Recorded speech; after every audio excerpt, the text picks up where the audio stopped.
আমি এখানে ইংরেজি ডিপার্টমেন্ট 12 ইয়ার্স স্টুডেন্ট। তো আমাদের এখানে যে ঝামেলাটা হয়েছে, এখানে অ্যাকচুয়ালি আমাদের কর্মসূচি ছিল অবস্থান কর্মসূচি। আমাদের উদ্দেশ্য ছিল আমরা মডার্নে গিয়ে অবস্থান করব, কিন্তু আমাদের যে এখানে ছাত্র সংগঠন আছে তারা আমাদের আগেতেই জানিয়ে দিয়েছিল যে অবস্থান, ছাত্রলীগ ছিল এখানে। তো ওরা আমাদের জানিয়ে দিছে যে এখানে হচ্ছে আপনাদের অবস্থান কর্মসূচি করা যাবে না, আপনারা হচ্ছে পদযাত্রা করেন। আমরা সেটাতে একমত হয়ে আমরা এখানে পদযাত্রা করার জন্য ইচ্ছুক ছিলাম, কিন্তু তারা পরবর্তীতে আমাদের আরও ফোর্স করে আমাদের যে সবার সাথে কথা ছিল আমরা হচ্ছে পদযাত্রা করে চলে আসব।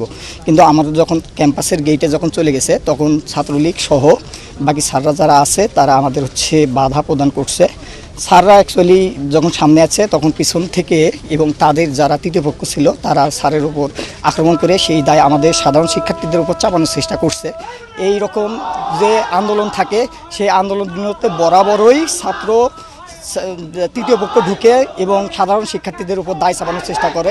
তাই আমি আপনাদেরকে নিশ্চিত করতেছি যে এখানে না, এখানে আমাকে ছাত্রলীগের সভাপতি আমাকে চর থাপ্পড় মারছে। এখানে উনি আমাকে নিজে স্টিল আমাকে থাপ্পড় মারছে। এখানে কথা হচ্ছিল আমাদের এখানে আমরা গত 9 দিন ধরে এখানে আমরা অনুষ্ঠান করতে সমাবেশ করতেছি। এখানে কোনো প্রকার আমাদের সাধারণ শিক্ষার্থী বিশৃঙ্খলা করে নাই, কিন্তু ওনারা আসার কারণেই এই বিশৃঙ্খলা হয়েছে। এই দায়ভার সাধারণ শিক্ষার্থীদের না।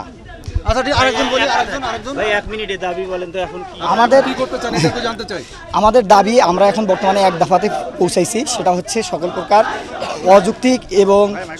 অযৌক্তিক কোটাগুলো, বৈষম্যমূলক কোটাগুলোকে দূর করে প্রথম থেকে চতুর্থ শ্রেণী পর্যন্ত যথাযথ কোটা সংস্কার করা।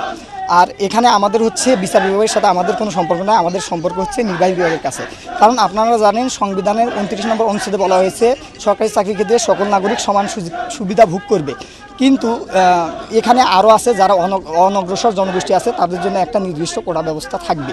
এটা কোটা ব্যবস্থা কিছু সংখ্যক অনগ্রসর জনগোষ্ঠীর জন্য এটা সাংবিধানিক অধিকার, কিন্তু 18 পরিবর্তে যেটা করা হয়েছিল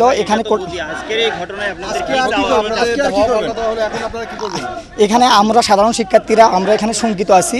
তো আমরা চাচ্ছি, সাধারণ শিক্ষার্থীরা চাচ্ছি যাতে আমাদের এই ব্যাপারে আমাদের পরবর্তীতে কোনো সমস্যা না হয়।